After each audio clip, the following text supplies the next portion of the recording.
Howdy, folks. So here's my thought for the day. Teams. Teams are a bad thing. What do I mean that teams are a bad thing? Well, when people are on a team, they sacrifice their thought process, their independent thought process to back up their team. You got to be on the team, you got to back up your team. And it starts in things like sports where you see people brawling with each other because they're on different teams in the stadiums. I mean, how often you see these brawls at sporting events because they're on whatever team they're supporting. And it's insane because when you think about it, like the guys actually playing on the team, they don't know who the hell you are. And it's amazing. People will say things like, "Oh, we won last night," and I'm like, "Who the hell's we? Were you on the field? Because you're like my age and you're overweight like me, and I didn't see you running the football up and down the damn field. But yet they're part of that team, and it extends further. The really bad thing is it extends further." Basically into politics, where in this country you're on team red or you're on team blue, and the things that people will do to justify their beliefs, which aren't really their beliefs because they just basically support whatever political party they support.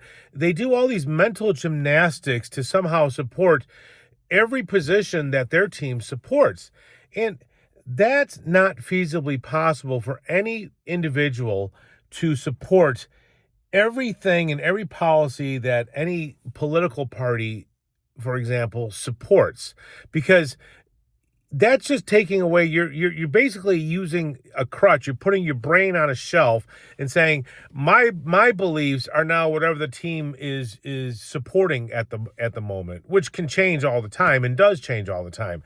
The biggest example of that right now is our current administration. Now, trust me, I have much to bash about the previous administration. I have become pretty much apolitical at this point because, we basically have, two sides of the same coin. I've been discovering more and more.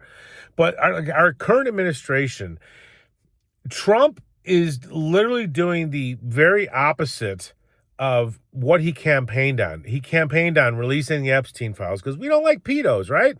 No new wars, okay? Getting the economy back going, dropping the inflation level. And Trump has literally done everything opposite.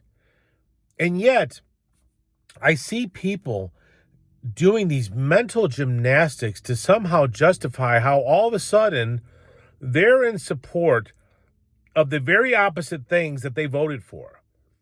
And it just boggles my mind because it's like, I don't understand. So you voted for Trump because he said he wasn't going to start any new wars. He was going to stop the Ukraine war in like 24 hours, which we all knew was, hyperbolic even then. But he's going to stop the Ukraine war.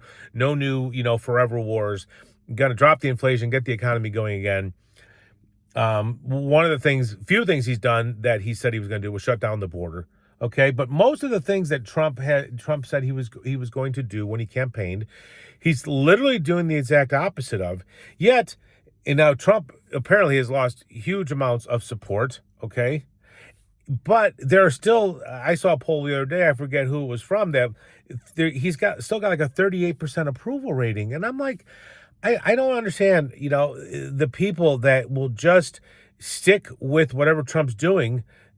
Because that's the guy they voted for. And I don't know if it's a pride thing. I do think a lot of it's a pride thing because that's who I voted for and that's who I'm sticking with. And it's like, so now all of a sudden, some of these people they're for forever wars. They're for genocide, and it's just like, I'm sorry, I don't understand how this works. Where is your actual independent thought and to call things out for what they are?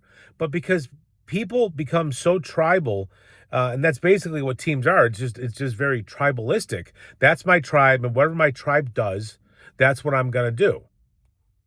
I've been guilty of that myself in the past. For example, when I'm voting, I used to be, okay, I would vote Republican, but I was never like fully on board with everything. But for example, if I had a question, I'm sure we've all been in that situation where you go to vote and you're voting for the major things, the president, the Congress people, et cetera. And then you get some stuff, local stuff, and you don't even know who these people are, but they have an R next to their name or a D next to their name. Well, I was one of those guys that, well, if I don't know who these people are, well, I'm automatically going to vote for the guy or the lady with the R next to their name because, that's the good guys most of the time.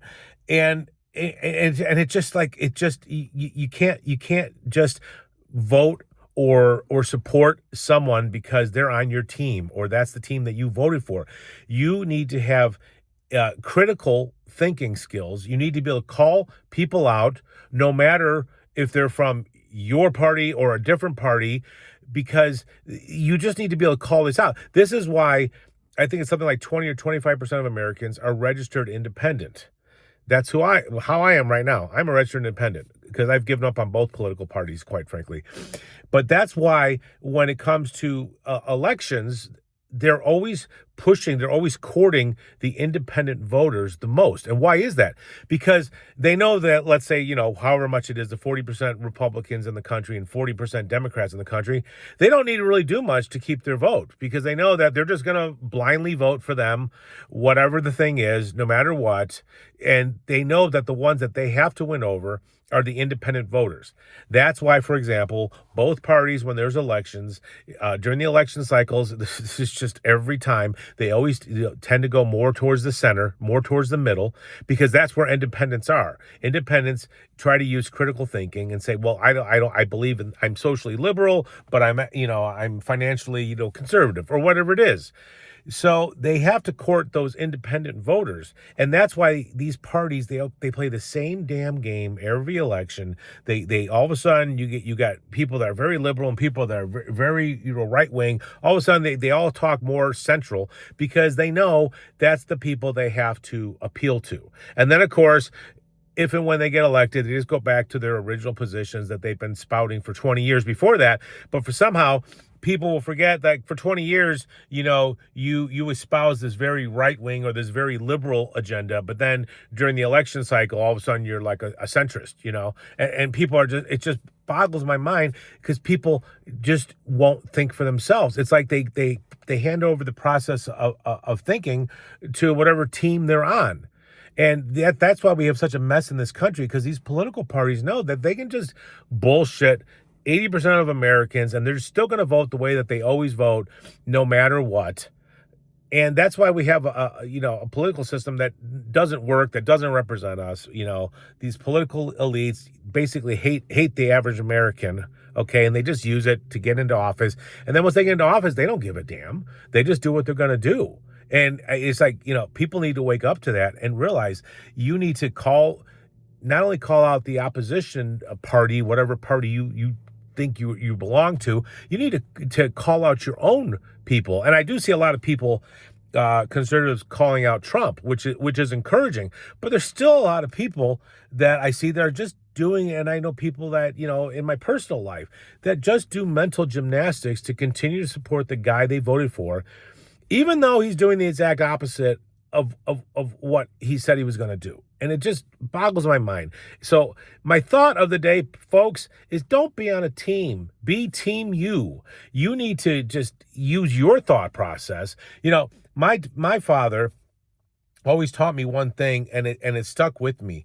He always told me, whenever he thought I was doing something stupid as a kid, he said, "You have a brain, use it. Use your brain." And that has really stuck. Far more it stuck to me as an adult than it did as a kid, because I did stupid things as a kid, like most kids do.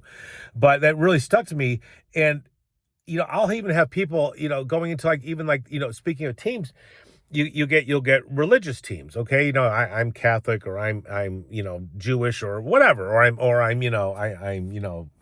whatever it is, whatever religion they belong to. And I've literally had religious people. And this blows my mind, where we'll be discussing something, and I don't believe some of their religious beliefs. I don't believe it, and I've literally had a couple times people have said, well, there's like a billion or whatever it is Catholics in the world, and they all how can that be wrong? There's a billion believers, and I'm like, if that's Your standard of truth or not is how many people believe in certain things. What are you talking about? So the more people that believe in a certain structure or belief system, that makes it correct.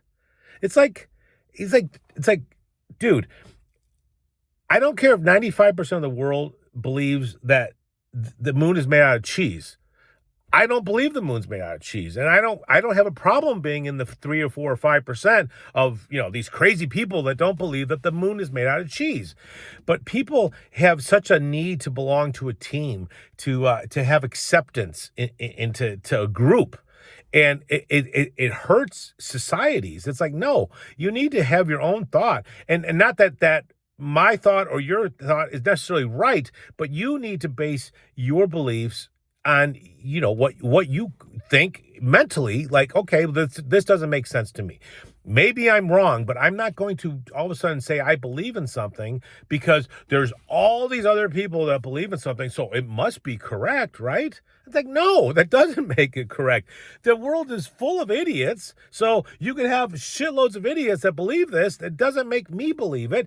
I still need to see some type of evidence or proof to justify me believing in that. And again, if I choose to believe in something, it doesn't necessarily mean I'm wrong, but I'm being honest with myself and I'm saying, you know what, this doesn't make sense to me.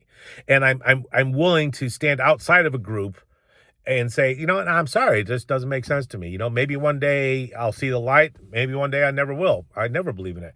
But most people aren't willing to do that because they just have such a need. And I maybe it's because humans are social creatures and they have such a need to belong to a group, to have acceptance. And I think the true freedom for anybody is when you just don't really give a shit if if you're standing on the other side of the field, one side of the field, and everybody else on the other side of the field. It's like, well, this is what I believe, and I might be wrong, and maybe I'm right, but this is what I believe, and I'm not changing my belief system because I want to belong to a group. And this is a lot of the problem with our society and our world today. If people could just have independent thought and be willing to call people out, no matter which side of the aisle or where they're coming from. If you don't agree with that and you say, hey, this is bullshit, I don't like this would be a much better place, societal wise. But we have so many people that are just willing to go along with what everybody else is doing. Another example is during the 2020 crap. Whatever you believe, there were so many people that, and I don't even know what I'm allowed to talk about on YouTube. I'm fairly new to this, but there were so many people that got this, that just did it because they were pressured, and well, that's what they were being told to do. And if you wanted to get it, that's fine. It's your body. Do what you want. You want to get that shit? I didn't want that shit. So, but that's your choice. But I knew people that got it because they felt pressured, financially, they were going to lose their job, or they just felt pressured by their employers or by their friends and family, to get it. And so they get this. So they get a mystery injection that they probably I know several people that probably would have never gotten it, but they felt pressured to get it. And I understand, there were people under a lot of pressure during that time, especially financially, threats of losing their job and whatnot. And I didn't have to deal with that because I work for myself. So I know it was easier for me. But even if I had been employed and I didn't want that shit, which I did not, I don't know what I would have done, but I wouldn't have freaking gotten it. But so many people did that. And now, you see some of the stuff coming out, and and again, that's another way of, being on a team, being in a group, society's pressuring me. I'm being told by the government, being told by my employer, being told by my friends and family, you need to do this, you need to protect grandma and grandpa. Never made a goddamn lick of sense to me. It's like me wearing my seatbelt to protect you. If you want the shit, you get the shit. Okay. But people get this group think and want to be, they don't want to be, cast out to the side, I mean, I was the guy that, I'm not a big shopper, thank God. But, I was the guy that got kicked out of stores because I wouldn't wear a mask. Because I'm not wearing the damn thing. And if you don't want my money, you don't want my money. And, but there were people that would do this for how long, year and a half, 2 years, they would just comply with this crap, even though they might not believe it. If you wanted to wear your mask, that's your business. I don't have a problem with that. But if you were complying because you felt pressure to comply, it's like, no, I'm not doing it. Like I used to, I always pay my mortgage in cash. I go directly into the bank and pay cash. So that was one of the places I had to go every month during all this bullshit of 2020 to pay my mortgage. And, they would always give me shit because, of course, I wouldn't wear a mask. I wasn't doing it. And I just told them flat out, I go, hey, if you want your goddamn money, then here I am. And guess what? They got over it.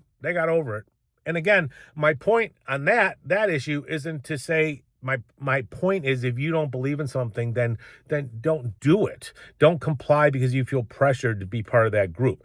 If you want to wear a mask, whatever, that's your business. I don't give a damn. But my point is, so many people complied during this shit because they felt pressured. They didn't want to be isolated. They wanted to be part of that group. They didn't want the pressure. Okay.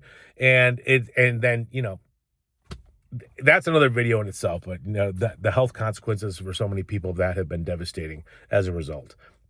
So basically my thought for today is, don't be on a team. You'll be much better off. Hey guys, peace.